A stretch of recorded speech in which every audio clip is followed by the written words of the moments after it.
Hi, Grant, with an update on the progress on the Orrery.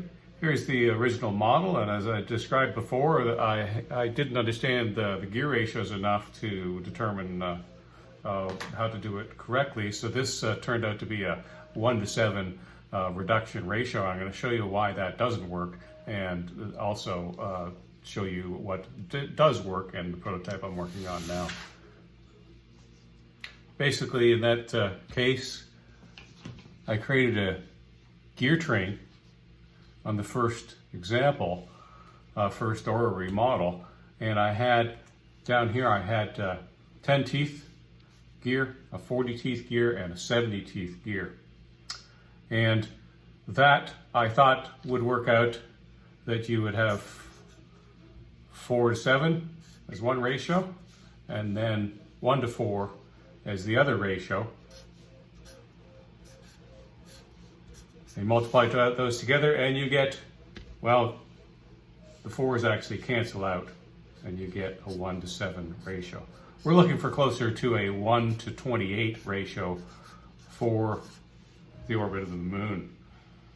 Now in this case, basically what it's telling you is that this gear, this middle gear, is completely redundant. It's just an idler gear that connects the drive and the driven gears here. So in order to make this gear, which is about 1 inch, work, I would have to actually have, that's a 14-inch radius there right off the end of the thing. So that's only radius. So a 28-inch gear to have that work, to drive that. And it wouldn't matter what I put in between. And that's rather impractical from a 1 inch to a 1:28 exit. So this is where compound gears come into play.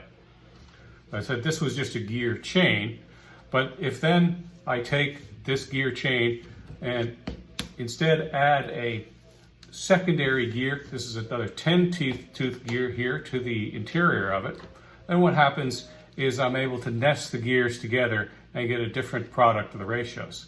This time I have a 10 gear tooth here, which is 10, and over here I have 70. That's the first transfer of power, and over here I have 40 tooth gear going to a 10 tooth gear. So that's 10 over 40.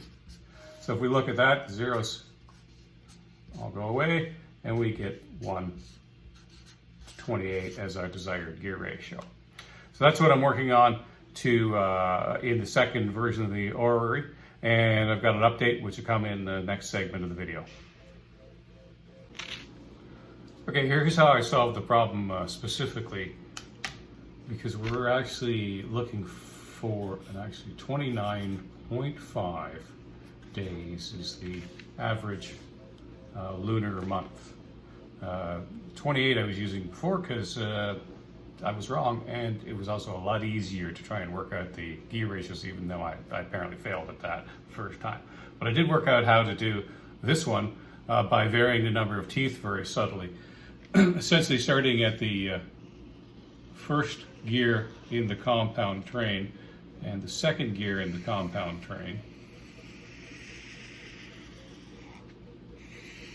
First one I've got 23 teeth, and second one that is driving directly to has 115 teeth. 23 over 115 is equal to 1:5 ratio. Then, in order to get the second one to work, I put in the center of this one a 30 tooth gear, and then in my final drive gear connection between that, this one has 118 teeth. And 30 over 118 equals 5.9. If we multiply the 1 over 5 by the 1 over 5.9, we magically and miraculously get 1 over 29.5. So far so good. That's actually worked out. I've got the final printing in progress, and we'll show you the updated Oreo. She sells Orreries by the seaside, not an Orrery or an Oreo, it's got way more layers than an Oreo. Look forward to the next installment soon.